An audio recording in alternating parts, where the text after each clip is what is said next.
SBI PO examination का आप सभी को इंतजार रहता है, हम सभी को इंतजार रहता है। एंड पूरे एक साल की अगर मैं बात करूं बैंकिंग एंड इंश्योरेंस एग्जामिनेशन की, तो ये एक ऐसा एग्जामिनेशन है जिसका सभी स्टूडेंट्स को बेसब्री से इंतजार रहता है कि इसका नोटिफिकेशन आएगा, हम अपीयर होंगे and finally I have to clear this examination. लेकिन एक बात आप सभी खुद से ये पूछिए कि क्या आप इस एग्जामिनेशन के लिए, अगर मैं इस साल 2024 की बात करूं, तो क्या आप इस एग्जामिनेशन को फेस करने के लिए, क्लियर करने के लिए तैयार हैं? तो आपका जवाब आपको पता है कि आप कितने तैयार हैं, राइट? तो उस हिसाब से अगर मैं बात करूं तो आपके पास बहुत लिमिटेड, ऐसा नहीं है कि हमारे पास बहुत 6 या 7 महीने हैं अभी भी एग्जामिनेशन को, नहीं। सारी डिटेल में इस सेशन में आपके साथ डिस्कस करूंगा एंड हम मेक श्योर करेंगे कि हमारे पास एक फुल प्रूफ, एक साउंड स्ट्रेटेजी हो आपके पास, ताकि हम आने वाले दिनों को बेहतर तरीके से यूज करके इस साल अपना ये सपना जो है एसबीआई पीओ एग्जामिनेशन क्लियर करने का पूरा कर पाए। तो एक बार फिर से आप सभी का स्वागत है टेस्ट प्रो बैंकिंग के यूट्यूब चैनल पे with me Gaurav Singh Bhadauria, your reasoning educator. आगे बढ़ते हैं, कुछ जरूरी चीजें देखते हैं। तो सबसे पहले आप सभी को रक्षाबंधन की बहुत बहुत हार्दिक शुभकामनाएं एंड अच्छे से इस दिन को आई होप आप अच्छे से सेलिब्रेट कर रहे हैं। एंड जैसे ही दिन खत्म होता है कल से दोबारा से आपको अपनी तैयारी में लग जाना है एंड कोशिश करिए कि मतलब आप इस साल को अपना सिलेक्शन ईयर बना सके। तो इस दिन के उपलक्ष्य में आपको काफी सारे अच्छा खासा डिस्काउंट सभी इंडिविजुअल कोर्सेज पे या फिर आप सुपर पैक कह लीजिए मिलेगा, एक छोटा सा कोड यूज करके, दैट इज GRV। और डिटेल में हम सेशन के एंड में देख लेंगे। अभी के लिए आगे बढ़ते हैं, रिलेटेड टू एसबीआई कुछ इंपॉर्टेंट चीजें देख लेते हैं कि सबसे पहली चीज तो आप लोगों के मन में यही होगा कि नोटिफिकेशन एक्सपेक्टेड कब है, कब आ सकता है। तो थोड़ा सा उसका जो हिस्ट्री रही है उसको हम एक बार देख लेते हैं। तो कोविड से पहले लगभग इसका जो ड्यूरेशन था वो फिक्स था, अप्रैल में इसका नोटिफिकेशन आता था, लगभग 1 महीने बाद या 30 से 35 दिन बाद प्री हो गया, 25 से 30 दिन के बाद आपका मेंस हो गया, वो शेड्यूल रहता था। बट उसके बाद थोड़ा सा टाइम टेबल चेंज हुआ है। 21 में अक्टूबर में आया था, 22 में सितंबर, 23 में सितंबर आया था, सितंबर में आया था। तो हम इस साल भी अगर एक्सपेक्ट करें, देखिए तो सितंबर में अगर आप पकड़ के चलते हैं कि लास्ट में आ भी जाता है, तो उसका जो प्री है हम अक्टूबर में मान के चल रहे हैं और मेंस ज्यादा से ज्यादा नवंबर लास्ट या दिसंबर के फर्स्ट सेकंड वीक में हो जाएगा। उस हिसाब से कितने हमारे पास दिन है, क्या हमारी स्ट्रेटेजी होनी चाहिए, वो सभी हम आगे आने वाली स्लाइड्स में डिस्कस करेंगे। एंड स्पेशली जिन लोगों के लिए एग्जामिनेशन नया है, बहुत सारे मतलब हर दिन नए नए स्टूडेंट्स मतलब कहीं से उनको गाइडेंस मिलती है, अड़ोस से, पड़ोस से, किसी दोस्त से, या फिर ऑलरेडी उनका कोई एल्डर ब्रदर, सिस्टर, कजिन कोई भी बैंकिंग सेक्टर में है, वहां से इंफॉर्मेशन या फिर गाइडेंस मिलता है। तो हर एक दिन बहुत नए बच्चे आते हैं प्लेटफॉर्म पे, तो उनके लिए सारी चीजें नहीं होती है। हो सकता है आपका पहला एग्जामिनेशन या एसबीआई पीओ हो, तो उसके लिए जरूरी है जल्दी से थोड़ा सा रिकैप कर लेते हैं क्या इसका एग्जामिनेशन स्ट्रक्चर होता है, कितने क्या क्या चीजें हैं, तमाम चीजें देख लेते हैं। तो ये आपका प्री का एग्जामिनेशन पैटर्न है, 35 सेक्शनल टाइमिंग के साथ 20-20 मिनट हर एक सेक्शन में। आपको प्री में 100 क्वेश्चंस मिलते हैं, 100 मार्क्स के टोटल आपको 1 घंटे में करने होते हैं। सिलेक्शन क्राइटेरिया मेन एग्जामिनेशन में क्या होता है, आपकी मेरिट लिस्ट बन जाती है, आपकी कोई भी यहाँ पे सेक्शनल कट ऑफ नहीं होती है, जो कि बहुत मतलब सभी एग्जामिनेशन में नहीं देखने को मिलती है। यहाँ पे आपकी कोई भी सेक्शनल कट ऑफ नहीं होती है। यहाँ पे जो भी आपके आउट ऑफ 100 ओवरऑल आपके मार्क्स आएंगे, उसके बेसिस पे और नंबर ऑफ वैकेंसीज के बेसिस पे आपको शॉर्टलिस्ट किया जाता है for your mains examination. Mains examination की बात करूं तो आपका रीजनिंग एंड कंप्यूटर एप्टीट्यूड यहाँ पे इससे रिलेटेड कुछ सवाल कभी कभी देखने को मिल जाते हैं। क्वांट की अगर मैं बात करूं तो purely it is based on DI, data interpretation and data analysis and interpretation पे बेस्ड मेजर फोकस रहता है। Then your GS section English. So total आपके पास 155 क्वेश्चंस हो जाते हैं, 200 मार्क्स हो जाते हैं, ड्यूरेशन टोटल आपका 3 आवर्स का होता है, प्लस इसके साथ इंग्लिश का आपको सब्जेक्टिव पेपर भी देना होता है। तो उसके अंदर आपके पास लेटर राइटिंग, ऐसे राइटिंग आती है, 2 आपके क्वेश्चन होते हैं, मैक्सिमम क्वेश्चन आपके मतलब ये 2 ही रहते हैं। मार्क्स आपके 50 हो जाते हैं, टोटल आधे घंटे का आपके पास टाइम होता है। इन दोनों के मार्क्स मिला के अगर आप देखें तो 200 इसके, 50 इसके, 250 मार्क्स का आपका मेंस का पेपर होता है। उसके बाद again based on the number of vacancies आपको शॉर्टलिस्ट किया जाता है। उसके बाद फिर आपको इंटरव्यू के लिए कॉल किया जाता है। और अभी हाल ही में एक और राउंड ऐड हुआ है, दैट इज साइकोमेट्रिक टेस्ट, वो भी आपको देना होता है। वो हालांकि क्वालिफाइंग नहीं, मतलब उसके मार्क्स वगैरह नहीं जुड़ते, बस आपको कंपल्शन होता है that you have to appear in the psychometric test. ये इसका एग्जाम मतलब पूरा प्रोसेस आपका होता है। तो कैटेगरी वाइज आपकी मेरिट लिस्ट बन जाती है। उसके बाद फेज 3 में आपका साइकोमेट्रिक टेस्ट हो गया, ग्रुप डिस्कशन हो गया, आपका इंटरव्यू हो गया। ये आपको इन राउंड्स को भी फेस करना होता है। तो जो आपका ग्रुप एक्सरसाइज इंटरव्यू टोटल आपके 20 और 30 नंबर के होते हैं, टोटल 50 नंबर का होता है। फिर रेशियो के हिसाब से आपको ओवरऑल जितने आपके मेंस में एग्जामिनेशन में आपके आए और जितने आपके 50 नंबर यहाँ पे इंटरव्यू और जीडी में आए, इनका रेशियो निकाल के टोटल आपकी रैंकिंग, टोटल आपकी मेरिट लिस्ट बनाई जाती है। थोड़ा सा हम अगर देख लें साइकोमेट्रिक टेस्ट, तो बेसिकली आपके ये पर्सनैलिटी को जज करने के लिए, एग्जामिन करने के लिए कि आपका थॉट प्रोसेस क्या है। अगर आप कभी भी, बिकॉज आने वाले टाइम पे आप जब एज ए पीओ लगते हैं, 3-3.5 बाद आपका प्रमोशन होता है, फिर एक और प्रमोशन होता है, धीरे धीरे आपके ऊपर रिस्पॉन्सिबिलिटीज काफी सारी आती हैं, विथ टाइम आती हैं। तो आपका वो एक कोर्स ऑफ एक्शन मान लीजिए, आपका थॉट प्रोसेस जानने का एक छोटा सा तरीका है साइकोमेट्रिक टेस्ट, कि आप किसी भी प्रॉब्लम में अगर आप फंसते हैं तो आप कितने अच्छे से डिसीजन ले पाते हैं। तो उस पर बेस्ड साइकोमेट्रिक टेस्ट बड़ा आसान सा होता है, केवल आपको अपीयर होना होता है, कोई मार्क्स काउंट नहीं होते। लेकिन हाँ, जब आप इंटरव्यू दे रहे हैं तो उनके इसका जो रिजल्ट है या इससे क्या कंक्लूजन निकल के अपनी पर्सनैलिटी के बारे में, वो थोड़ा बहुत डिस्कस कर भी सकते हैं, नहीं भी कर सकते, टोटली उनके ऊपर डिपेंड करता है जो आपके पैनलिस्ट हैं, राइट। तो ये आपका हो जाता है, टोटल आपके मार्क्स हो गए। अब बात कर लेते हैं, सारी चीजें आपने थोड़ा सा देख लिया, आपको ओवरऑल आइडिया रख गया। लेवल अगर मैं बात करूं तो डेफिनेटली बैंकिंग सेक्टर के जितने भी एग्जामिनेशन है, सबसे अच्छा खासा लेवल आपको एसबीआई पीओ और उसका भी जो मेंस एग्जामिनेशन है उसका रहता है। तो तैयारी देखिए, जितनी अच्छी जॉब होती है, कोई सी भी आप एग्जाम्पल फॉर एग्जाम्पल ले लो, उतना ही उसका सिलेक्शन प्रोसेस या फिर उसकी तैयारी, उतनी ही मेहनत, डेडिकेशन, ईमानदारी के साथ आप मेहनत करें, ये डिमांड भी करती है, राइट। तो नो डाउट, लेकिन हमें उससे क्या फर्क पड़ता है, देखिए हमारे पास हर एक चीज अवेलेबल है, रिसोर्सेज की कमी नहीं है, आपके पास गाइडेंस भी है, आपके पास सब कुछ है। बस एक चीज की कमी है कि आपके अंदर वो एक जील आए अंदर से कि हाँ, आप भी इस चीज को कर सकते हैं, आप एग्जाम क्लियर कर सकते हैं। केवल एक चीज की देरी है कि आप वो मन में अपने बैठा लें कि हाँ मैं कर सकता हूं, और तैयारी करने में लग जाए। तो रही बात डेज की, मैंने आपसे शुरुआत में डिस्कस किया था, तो अगर हम अगस्त में देखें तो लगभग आप 10-15 दिन मान लीजिए अगस्त के, ठीक है। सितंबर आपके पास पूरा है, 30 डेज मान लीजिए। सितंबर लास्ट में भी आपका नोटिफिकेशन आता है, तो अक्टूबर मिड में जाके आसपास आपका प्री हो जाएगा। तो प्री में अगर मैं देखूं तो टोटल आपके पास अप्रोक्सीमेट डेटा है, लगभग ये आपके पास 70 डेज बचते हैं। अगर अक्टूबर में आपका एग्जामिनेशन है तो दिसंबर में प्रोबेबली आपका मेंस का एग्जामिनेशन सेकंड वीक के आसपास हो जाता है।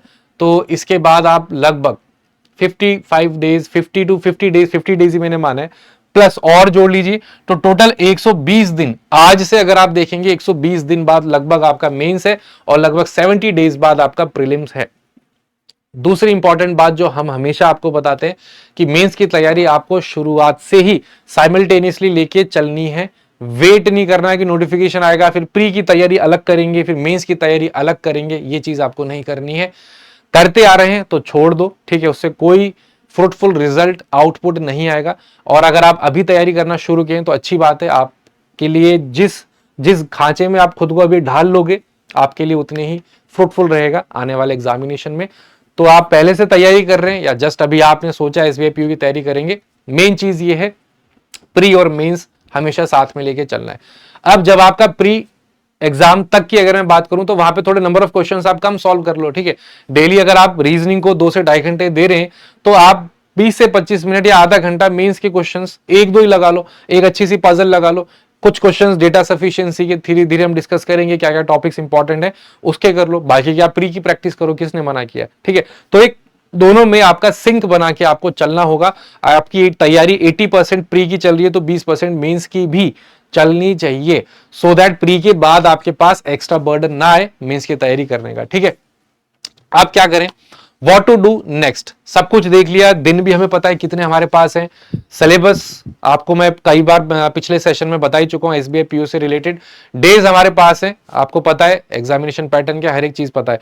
अब इन दिनों में हमारा कोर्स ऑफ एक्शन क्या होना चाहिए, राइट। तो कम से कम आज से, अगर आप आज ये देख रहे हैं तो कल से मान लो, कल से एक मेक श्योर करें कि डेली 8 आवर्स तो आपको डिवोट करने ही करने हैं। अब अगर आप वर्किंग प्रोफेशनल्स हैं तो थोड़ा सा मुश्किल आपके लिए, और आपने अभी से ही सोचा है कि एग्जाम क्लियर करना है तो थोड़ी सी देखो मुश्किल आपके लिए होगी। 8 आवर्स निकालना आपके लिए पॉसिबल नहीं है, तो उस हिसाब से आप जितना टाइम एग्जाम निकाल सकते हैं उतना निकालें, फिर कुछ तो करना ही है, राइट। अगर आप वर्किंग प्रोफेशनल नहीं है तो आपके लिए 8 आवर्स निकालना आई डोंट थिंक बहुत बड़ा एक चैलेंजिंग टास्क है। उसको आप डिवाइड कर लीजिए 2 hours for each subject, quant, English, reasoning and GA. जैसा मैंने आपको बोला, कुछ भी अभी छोड़ना नहीं है, ठीक है, धीरे धीरे थोड़ा थोड़ा प्रैक्टिस करना है। अब क्योंकि हम अभी, ठीक है, पहले हम प्री में अपीयर करेंगे, वो भी क्वालिफाई करना है, तभी आप मेंस में जाएंगे। तो ये जो आपका जीए सेक्शन है, इसको आप 2 घंटे नहीं दे तो 1 घंटे ही दे दो, कम से कम एटलीस्ट डेली करंट अफेयर तो आप पढ़ो, 1 घंटा तो आपका उसी में जाएगा। प्लस साथ ही साथ जो आपको थोड़ा स्टैटिक होता है, बैंकिंग अवेयरनेस होता है, जो थियोरेटिकल पार्ट है, उसको आप याद करते रहो, ठीक है। थोड़ा सा टाइम आप यहाँ देना ही है हमें, 2 घंटे नहीं देने तो 1.5 घंटे तो जरूर आपको देना ही देना है, ठीक है। उसके बाद आपको शुरुआत हर एक सब्जेक्ट में एक इंडिविजुअल टॉपिक से करनी है। रैंडम तैयारी करने इसका कोई कंक्लूजन उससे नहीं आएगा, कोई रिजल्ट नहीं आएगा, जब तक आप तैयारी एक डायरेक्शन में, एक फ्लो में नहीं करेंगे, एक पैटर्न में कह लीजिए, एक अप्रोच के साथ नहीं करेंगे, तब तक कुछ खास फायदा नहीं है। रैंडम टॉपिक्स आपने उठा लिया यूट्यूब से, प्रैक्टिस कर रहे हैं, कोई मतलब नहीं उसका। अल्फाबेट टेस्ट हो गया, अल्फा न्यूमेरिक सीरीज हो गया, फिर इनिक्विलिटीज हो गया, सिलॉजिज्म हो गया। इनिक्विलिटीज में, सिलॉजिज्म में काफी सारी चीजें कॉमन होती हैं, कंक्लूजन्स हमें निकालने होते हैं, डिराइव करने होते हैं। डीटी होता है, definitely true, definitely false, doubtful, ये कुछ कॉमन चीजें दोनों के बीच में, ठीक है। उस हिसाब से एक एक टॉपिक आपको पकड़ना है, उसकी थियरी पूरे अच्छे से प्रैक्टिस करिए, समझ लीजिए उसका थीम क्या है, उस चैप्टर का मेन बेस क्या है, कोर क्या है उस चैप्टर का। उसके बाद हमेशा हर टॉपिक के सबसे आसान क्वेश्चंस शुरुआत में आपको प्रैक्टिस करने हैं।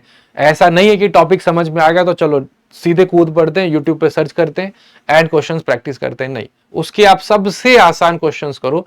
टॉपिक जैसे आपने सीखा है तो एकदम उस वक्त आपका फ्रेश मेमोरी है उस टॉपिक को रिलेट करता हुआ, उस वक्त सबसे ज्यादा questions easy easy easy practice करो, खूब सारे। उससे क्या होगा, कंसेप्ट में आपकी डेप्थ आएगी, आपको चीजें समझ में आएंगी, आपकी प्रैक्टिस अच्छी होगी, स्पीड बढ़ेगी, कंसेप्ट क्लैरिटी होगी। वो जब एक सैचुरेशन लेवल तक सैचुरेट हो जाए, उसके बाद फिर आप मॉडरेट क्वेश्चंस पे, उसके बाद आप मेंस लेवल के डिफिकल्ट क्वेश्चंस पे जाएं। ये एक फ्लो होना चाहिए किसी भी टॉपिक को लेके हर एक सब्जेक्ट में, इसका आप जरूर ध्यान रखें। तो एक बार आपने फिनिश कर लिया कोई भी टॉपिक, आप sufficient questions of easy level, मैं आपको हमेशा बोलता हूं, जिस भी टॉपिक में आपको परेशानी हो रही है, भले ही आपको कितना भी टाइम हो गया तैयारी करते हुए, अगर आपको सिलॉजिज्म में कंफ्यूजन है अभी भी, आप सिलॉजिज्म का थ्योरी पढ़ो, केसेस देखो, उसका जो भी उसकी थ्योरी वाला स्ट्रक्चर है, उसके बाद सबसे आसान क्वेश्चन सॉल्व करो। 2 स्टेटमेंट 2 कंक्लूजन, 3 स्टेटमेंट 3 कंक्लूजन, सबसे आसान खूब कर लो, ठीक है। जब तक आपको ऐसा लगे नहीं कि यार बस अब तो आप देखते ही सॉल्व कर देंगे, वो फील अपने आप आ जाती है जब आप सफिशिएंट कम से कम 100 क्वेश्चंस कर लो सिलॉजिज्म के। अगर आपको थोड़ा बहुत भी लो कॉन्फिडेंस फील होता है सिलॉजिज्म में, इजी वाले 100 क्वेश्चंस कर लो, अपने आप आपका कॉन्फिडेंस बूस्ट होगा, ठीक है। तो ये चीज आपको प्रैक्टिस करनी है, इजी क्वेश्चंस शुरू में, टू गेन कॉन्फिडेंस, डेप्थ, आपके थ्योरी में डेप्थ, आपके प्रैक्टिस इंप्रूव करने के लिए जितने क्वेश्चंस कर सकते करो। कभी भी जब भी आप तैयारी के फेस में हैं, कभी भी खुद को कंपेयर ना करें किसी के भी साथ, चाहे बात यूट्यूब की हो, चाहे आपके मॉक टेस्ट की हो, बिकॉज आपको नहीं पता बाकी का जो टॉपर है कितनी देर से, कितने महीनों से तैयारी कर रहा है। एक बार जब आपकी अच्छी खासी तैयारी हो गई है, मॉक टेस्ट वगैरह दे दिए, नंबर्स भी अच्छे खासे आ रहे हैं, तब आप कंपेयर करना शुरू कर सकते हो, और तब कंपेयर करना भी चाहिए। बिकॉज हम अकेले तो है नहीं जो एग्जामिनेशन देने जा रहे हैं, हमें पता होना चाहिए ना कि हम एक इंसान है, एक बच्चा है, एक टॉपर है, उसके मार्क्स आ रहे हैं 80, आप कह रहे हैं 60, आप वैसे 60 में खुश हो रहे हो कि यार ये तो बहुत नंबर है, लेकिन आप जब तक कंपेयर नहीं करेंगे तब तक आपको खुद को रियलाइजेशन नहीं होगा कि अभी भी आपको मेहनत के लिए कितनी और एफर्ट्स करने हैं। तो कंपेयर करें, लेकिन जब अच्छी खासी तैयारी हो जाए, प्रिपरेशन हो गई, मार्क्स वगैरह अच्छे आ रहे हैं, प्रैक्टिस आपको लगता है कि सफिशिएंट हो चुकी है, तब आप कंपेयर जरूर करें, बिगिनिंग फेज में ना करें। मॉक टेस्ट वगैरह जो है आप रेगुलर इंटरवल्स पर देते रहें, इंपॉर्टेंट है। डेली का मैंने आपको जो बताया, एक आपका करंट अफेयर का सेशन और एक एडिटोरियल का session text book YouTube channel पे जो होता है, वो आपको डेली हैबिट में डालना है, वो तो आपको देखना ही देना है। ये दोनों सेक्शंस आपको बाद के लिए नहीं बचाने हैं, डेली बेसिस पे आपको तैयारी करनी है, इस चीज का स्पेशल आप ध्यान दें, ठीक है। अब जो स्टार्टिंग में बार बार आपको मैं फोकस करने के लिए कह रहा था कि मेंस की तैयारी आपको शुरू से करनी है। अगर आप एक दिन में 2 घंटे रीजनिंग को डिवोट कर रहे हैं तो 15 से 20 मिनट एक sitting arrangement puzzle mains level का कहीं से भी, किसी भी पीडीएफ से, पीपीटी से, बुक से, ई बुक से, वाईटी सेशन से रख लो सामने, 15-20 मिनट दे दो सवाल को। नहीं होगा सॉल्व ना हो, लेकिन आपकी आदत डेवलप होगी उन क्वेश्चंस, उस तरह के क्वेश्चंस को पढ़ने की, समझने की, खुद आप उसमें थोड़ा बहुत तो दिमाग लगाओगे, 4 मिनट, 5 मिनट, 10 मिनट जब आप उस क्वेश्चन को देखोगे तो कुछ कुछ तो आपको समझ में आएगा। जब आपका सॉल्यूशन देखोगे कुछ आपकी भी स्ट्रेटेजी बनेगी, अप्रोच बनेगी कि हाँ इसको हम ऐसे लिंक कर सकते थे, इस तरीके से इसको इधर बिठा सकते थे, ये केस बन रहा है, ये पॉसिबिलिटी बन रहा है, तो आपका खुद का दिमाग चलने लगेगा। स्पून फीडिंग की आपको आदत नहीं पड़नी चाहिए कि आप आए, ये सर क्वेश्चन है, सर ने क्वेश्चन करवा दिया, खुश हो गए कि हाँ क्लियर हो गया, नहीं, वो आदत से आपको बचना है। ठीक है, आप गाइडेंस लें, आप इनपुट लें, मुझसे बात करें, बाकी फैकल्टी से बात करें, लेकिन इनिशियली तौर पे, शुरुआती तौर पे आप खुद को थोड़ा सा परेशान होने दें, थोड़ा सा सोचें कि इस सवाल को कैसे कर सकते हैं। तो बात कर रहे थे मेंस एग्जामिनेशन की, चाहे वो क्वांट हो, इंग्लिश हो, आपका जीएस सेक्शन हो, रीजनिंग हो, डेली थोड़ा थोड़ा 15-20 मिनट एक डीआई लगा ली मेंस लेवल की, एक सेटिंग अरेंजमेंट पजल कर लिया मेंस लेवल का, एक आरसी लगा लिया मेंस लेवल का, इतना भी आप करते रहो तो आपकी मेंस एग्जामिनेशन तक बहुत अच्छी तैयारी ऑलरेडी हो चुकी होगी और ये आपको पता भी नहीं होगा। एकदम से जब आप पढ़ते हैं, कुछ भी चीज करते हैं, तब आपको रियलाइज होता है कि आप बहुत दिन हो गए परेशान हो गए मेंस पढ़ते पढ़ते। जब वही चीज आप छोटे छोटे पार्ट्स में ब्रेक करके डेली डेली डेली थोड़ा थोड़ा कर रहे हैं, तो आपको रियलाइज नहीं होता कि कब आप उस लेवल तक आपकी तैयारी पहुंच चुकी होती है जितनी चाहिए एग्जाम क्लियर करने के लिए। ठीक है, रही बात मेंस की, अगर मैं रीजनिंग की बात करूं तो ये आपकी स्पेशल टॉपिक है। स्पेशल क्यों है? बिकॉज ये आपके प्री में नहीं आते, ये मेंस स्पेसिफिक टॉपिक है। तो जनरली स्टूडेंट्स इनको थोड़ा सा टेकन फॉर ग्रांटेड ले लेता है कि यार ये तो आते ही नहीं है प्री में, अभी से तैयारी करके क्या फायदा है, प्री हो जाए उसके बाद कर लेंगे। लेकिन आपको ये गलती नहीं करनी है। जो मैं आपको कह रहा था कि 15-20 मिनट दे दो मेंस को, रीजनिंग को डेली, तो आप आज आपने एक पजल सेटिंग अरेंजमेंट कर लिया, कल आप जब बैठोगे एक मशीन, केवल एक सेट मशीन इनपुट आउटपुट का कर लो, हर अल्टरनेट डे कर लो। अगले दिन डेटा सफिशिएंसी के 4-5 क्वेश्चन कर लो, क्योंकि छोटे छोटे होते हैं, 4-5 क्वेश्चन कर लो। अगले दिन क्रिटिकल रीजनिंग के 5 क्वेश्चन कर लो। बस इतना ही करना है, डेली आदत में डाल लो। प्री के एग्जाम मतलब टिल द एग्जामिनेशन प्री आपका हो जाता है, इतना ही बहुत है।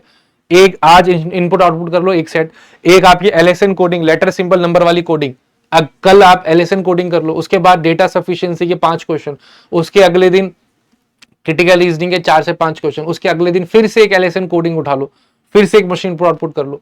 हार्डली आपके 10 से 15 मिनट जाएंगे।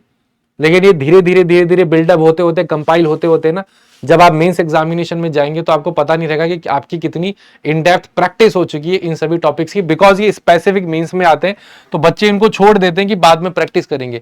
तो जिन बच्चों ने इनको छोड़ दिया है बाद के लिए, उनसे तो आप बहुत आगे निकल चुके होंगे। इस चीज को आप अपने डेली रूटीन में, स्पेशली जब आप रीजनिंग की प्रैक्टिस कर रहे हैं, जरूर अडेप्ट करें। आपको बहुत अच्छे रिजल्ट्स देखने को मिलेंगे, इस चीज की मेरी गारंटी है, श्योरिटी है। ट्राइड एंड टेस्टेड है, करके देख लेना। आप नहीं रिजल्ट दिखे तो फिर मुझे बताना। ठीक है, नाउ इंपॉर्टेंट एक ये भी है, ये भी स्टूडेंट छोड़ देते हैं। प्री के तो आप बहुत सारे मेमोरी बेस्ड पेपर्स कर लेते हैं, मॉक टेस्ट में भी कर लेते हैं, पीडीएफ में खुद डाउनलोड करके सॉल्व भी कर लेते हैं। बट आप खुद से एक सवाल पूछना, अगर आप एसबीआई पीओ के लिए बहुत ज्यादा सीरियस हैं, क्या आपने पिछले इन महीनों में, सालों में किसी एग्जामिनेशन का, मेंस का एग्जामिनेशन का मेमोरी बेस्ड पेपर दिया है, किया है? So definitely majority of the answers no आएंगे, ये मुझे पता है। क्योंकि आप देखिए, मैं सभी वही आपके लूप होल्स बता रहा हूं जिन पे आप फोकस नहीं करते। बाकी सब चीजें तो आप कर ही रहे हैं, हर एक बच्चा कर रहा है, लेकिन हर एक बच्चा सेलेक्ट नहीं हो रहा ना। तो जो सेलेक्ट हो रहा है वो जरूर वो मिसिंग पॉइंट पे ज्यादा ध्यान दे रहा होगा जहां पे बाकी बच्चे ध्यान नहीं दे रहे, तभी तो उसका सिलेक्शन हो रहा है। पढ़ तो हर इंसान ही रहा है, लेकिन सबका सिलेक्शन तो नहीं होता। तो ये दूसरा लूप होल है। जो आप प्रीवियस ईयर के मेंस के पेपर मेमोरी बेस्ड जो आए थे एग्जामिनेशन में, वो आप सॉल्व नहीं करते, प्री के कर लेते हैं, मेंस के नहीं करते। तो इसको भी आप आदत बनाएं, आज ही से डाउनलोड करके रख लो, आपको कहीं से भी, ठीक है, उसमें कोई रेस्ट्रिक्शन नहीं है। टेक्स्ट बुक से आप कर लो, मेमोरी बेस्ड पेपर्स आपको मिल जाएंगे। ठीक है, एक आदत बना लो of setting at least for 3 hours. ये बहुत एक अच्छी कंडीशन है, मतलब इसका पढ़ाई से कोई रिलेशन नहीं है, बट एक इन जनरल मैं आपको बता रहा हूँ। प्री में तो चलो आपको 45 मिनट्स 1 घंटा लगातार बैठना होता है, मेंस में आपको 3 घंटे लगातार बैठना होता है। तो जब आप डेली के 8 से 10 घंटे तैयारी कर ही रहे हैं, तो ज्यादा लंबी सेटिंग देने का कोई पॉइंट नहीं है। 2.5 से 3 घंटे एक बार बैठ लो, फिर ब्रेक ले लो, आधे 1 घंटे का, 2 घंटे का, जो भी आपको मिसलेनियस काम निपटाने, फिर 2.5 से 3 घंटे सेटिंग कम से कम 2.5 से 3 घंटे की रखो। ना ये बहुत ज्यादा है, ना ये बहुत कम है। और जब आप थोड़े से इन डेप्थ घुस जाएंगे ना किसी भी सब्जेक्ट में, टॉपिक में, 2.5 से 3 घंटे कैसे चले जाएंगे आपको पता भी नहीं चलेगा। अभी भी हम, जैसे आपने देखा, मैराथन सेशंस लेते हैं 3 घंटे के, 6 घंटे के, ठीक है, तो हमें भी, क्योंकि हम उस सेशन में इतने इन्वॉल्व हो जाते हैं, आप लोग खुद ने मैराथन सेशंस अटेंड किए हैं, आप खुद बोलते हैं सर 3 घंटे कब निकल गए पता ही नहीं चला, क्योंकि उस वक्त आप 100% डूबे हुए होते हैं, खोए हुए होते हैं उस सेशन में, आप भी और हम भी, तो किसी को पता ही नहीं चलता है। टाइम का पता कब चलता है? जब आपका मन नहीं है उस काम में जो उस वक्त आप कर रहे हो। ठीक है, तो 2.5 से 3 घंटे बैठ के अगर आप पूरी ईमानदारी के साथ तैयारी कर रहे हैं एसबीआई पीओ की, तो ये तो बहुत छोटी ड्यूरेशन है, आपको पता भी नहीं चलेगा कैसे 2.5 से 3 घंटे निकल जाएंगे। इसका हेल्प ये रहेगी कि जब आप मेंस एग्जामिनेशन में जाएंगे तो आपको, क्योंकि आप ऑलरेडी खुद के शरीर को उस हिसाब से ढाल चुके हो कि यार 3 घंटे एकदम फोकस होके स्क्रीन पे मैं फोकस के साथ सवाल सॉल्व कर सकता हूं without any lack of concentration या फिर फोकस, तो वो आपके उस वक्त मेंस एग्जामिनेशन में आपकी हेल्प जरूर करेगा। इससे रिलेटेड कुछ भी आपको पूछना हो तो जरूर कमेंट में आप लिख दें, मैं जरूर उसका आंसर करूंगा। एंड फिर से आप सभी को रक्षाबंधन की हार्दिक शुभकामनाएं।